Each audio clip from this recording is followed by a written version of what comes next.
So the two main sides in terms of the values connected to this are, number one is those who are against it. They oftentimes say that you're entering this child from the first place into orphanhood. Like orphanhood, you're creating the child's going to be born into a family without a father, and so that's Rav Aviner, and others are against it largely for that reason. There's other reasons as well.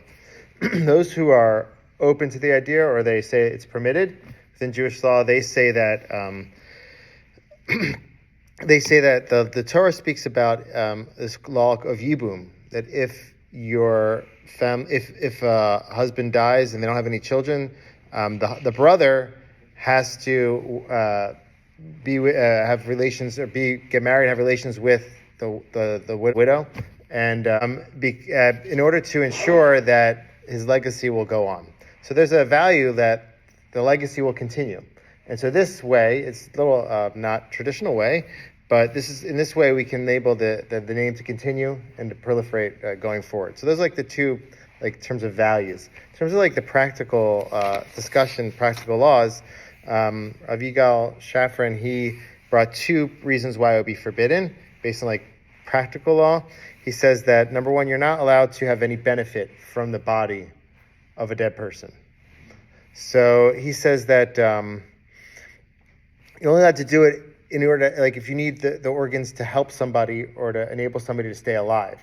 But in this case, you are creating life with the specimen, but you're not saving somebody, you're not helping them. So for that reason, you're not allowed to benefit from the body unless there's those specific reasons you're going to save somebody.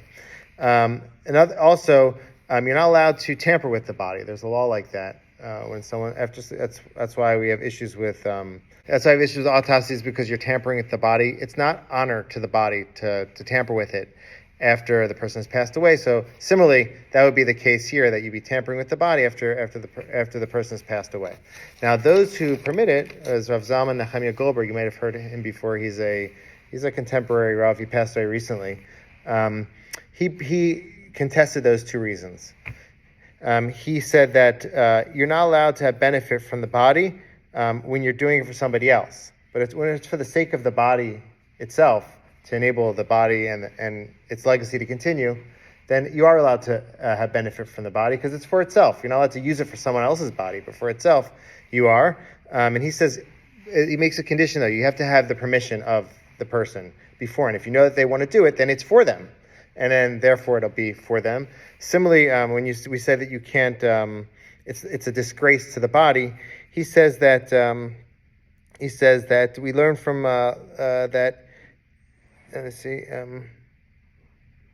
If it's for the honor of the body itself, then that's okay as well. Even though you are tampering with the body, it's for the sake of the body itself, then it would be permitted. So that, therefore, he would permit it here as well. Even though you're tampering with the body, it's for the body itself. So you basically have two approaches. Do you say it's forbidden to benefit, or it's permitted, or do you say that it's forbidden to tamper, or if it's permitted to tamper with the body in this specific case when you have the person's consent? So there are two sides, basically. It's based on values. It's also based on practical law.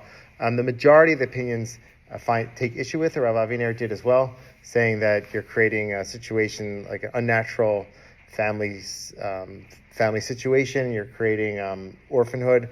But others, like Rav Zalman Nehemiah Goldberg, he said, he's a central Rav. He said, if you don't have a reason to forbid, the default should be that it's permitted. He says, we don't have a strong enough reason to forbid it here, therefore it would be permitted, and he allowed it to happen. So those are different opinions.